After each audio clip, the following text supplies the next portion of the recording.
이어서 간추린 소식입니다. 농업용 석유류의 부가가치세 등 간접세를 면제해주는 특례가 3년 더 연장됩니다. 농림축산식품부는 이 같은 내용의 농업 분야 세법 개정안이 최근 국무회의를 통과해 1일부터 시행된다고 최근 밝혔습니다. 아울러 이번 법 개정에 따라 농협 등 조합원의 출자금에 대한 배당소득 비과세 한도가 1,000만 원에서 2,000만 원으로 상향됐습니다. 농식품부는 이번 농업 분야 조세 특례 연장으로 어려움을 겪는 농업인들의 부담이 완화될 것으로 기대한다고 밝혔습니다. 한국후계농업경영인 중앙연합회 제21대 회장 선거에서 최응식 전 수석부회장이 당선됐습니다. 한농연은 최근 전북 장수군 한국농업연수원에서 열린 제21대 중앙임원 선거에서 최 전 수석 부회장을 21대 회장으로 선출했다고 밝혔습니다. 강원 태백 출신인 최 회장은 한농연 태백시 연합회장을 거쳐 2018년부터 2021년까지 한농연 강원도 연합회장을 역임했습니다. 최 회장은 지역 농민들이 보람을 느끼면서 일할 수 있고 농촌이 살기 좋은 곳이 되도록 마지막 남은 열정까지 불태우겠다고 당선 소감을 밝혔습니다. 지난해 연간 농축산물 소비자 물가가 전년 대비 2.5% 오른 것으로 나타났습니다. 이는 지난해 전체 소비자 물가 상승률인 3.6%보다 낮은 수준입니다.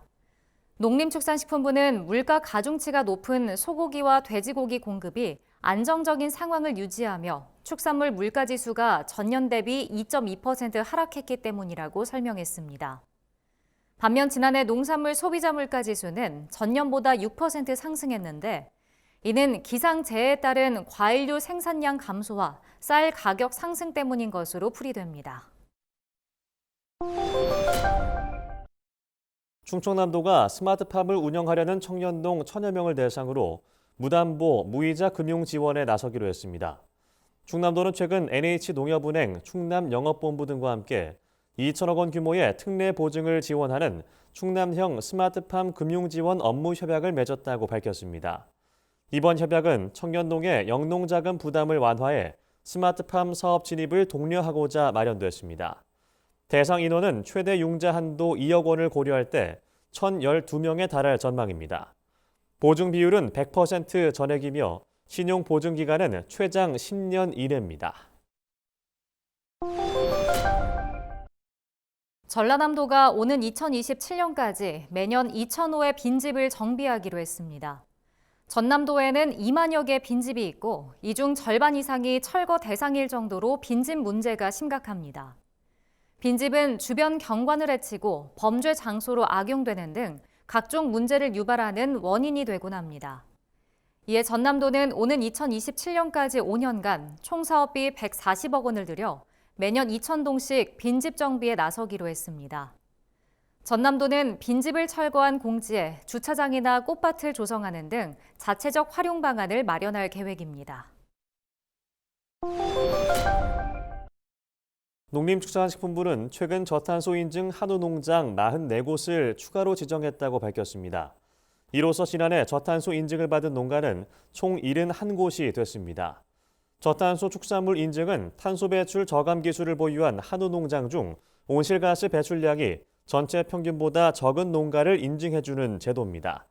인증을 받은 농장은 저탄소 축산물 인증 마크가 부착됩니다. 농식품부는 올해 저탄소 인증 축종을 돼지와 젖소 등으로 확대할 계획이라고 밝혔습니다. 향후 자세한 모집 일정은 축산물 품질평가원 누리집을 통해 안내될 예정입니다. 농촌진흥청이 말 몸무게와 키 성장에 영향을 주는 장내 미생물 조절 유전자 3종을 발견했다고 최근 밝혔습니다. 이번에 확인한 유전자 분자 표지는 탄수화물, 에너지, 단쇄 지방산 대사에 관여하는 장내 미생물을 조절하는 것으로 알려졌습니다. 농진청은 장내 미생물이 동물의 소화나 면역 기능, 행동 발달 등에 결정적 영향을 미치는 만큼 이번 연구가 망아지 성장에 활용될 수 있을 것으로 기대했습니다.